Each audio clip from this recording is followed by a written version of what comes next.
Whether it's a child, a woman, a man, or a senior citizen, no one is spared. Road traffic crashes around the world take the lives of over 1.2 million people each year, and between 20 and 50 million suffer non-fatal injuries. This means that approximately every second, someone is injured, and every 30 seconds, a victim dies.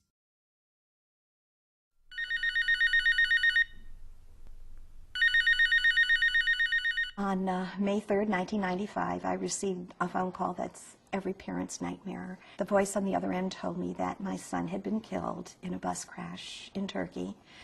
I later found out much more about it. I discovered that he was killed along with 22 other people on the bus, that the driver was speeding down the wrong lane of a narrow two-lane highway with no guardrail and a dangerous curve. The driver, the road, the vehicle.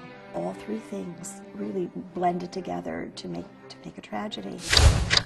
I think that it's a particular problem in low and middle income countries because there's a rapidly escalating number of motor vehicles in those countries, coupled with the fact that safety initiatives and healthcare have not been able to keep up.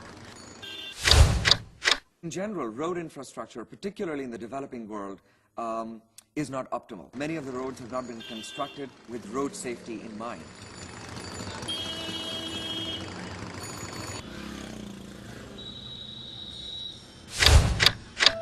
Close to 6 years ago, in September 2003, I was involved in a road crash. A drunk driver knocked at the vehicle that we were in, and we overturned several times. We were all thrown out of the vehicle, and two of my friends passed away on the spot, one of who was my best friend. After my injury, I became quadriplegic, paralyzed from the shoulders down, and confined to a wheelchair. We were not wearing seat belts, all of us were thrown out of the vehicle, and if seat belt laws were also strictly enforced, I probably would not be on a wheelchair.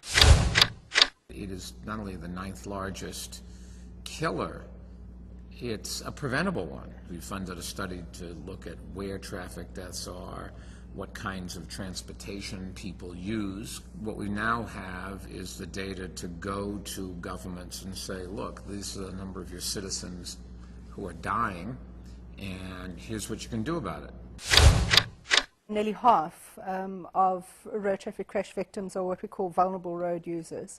And in fact, in some of the countries of Asia and Africa, this proportion can be as high as 70 or 80%. These are people who are walking along the side of the road, people who are on motorcycles, so people who are not encased in something solid like a vehicle and therefore are more vulnerable.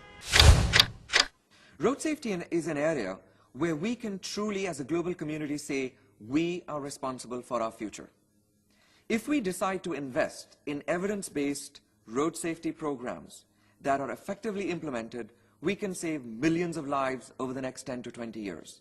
I think a lot of people are still fatalistic about road traffic crashes, but they are preventable, and that's why we like to call them crashes or collisions and not accidents. They're not acts of God. There are things that we can do about it.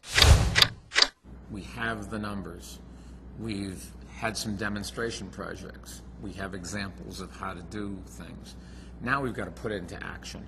The next challenge is to bring it to the attention of those who can implement change, and also to bring it to the attention of those who are the victims, and maybe they can demand change. Much can be done to reverse this epidemic. There are a number of relatively simple interventions that can be put in place that will save lives every second of every day. Fewer people would be injured. Fewer friends, neighbors, and families will suffer. It really can make a very big difference if you get together and say, let's address the issue.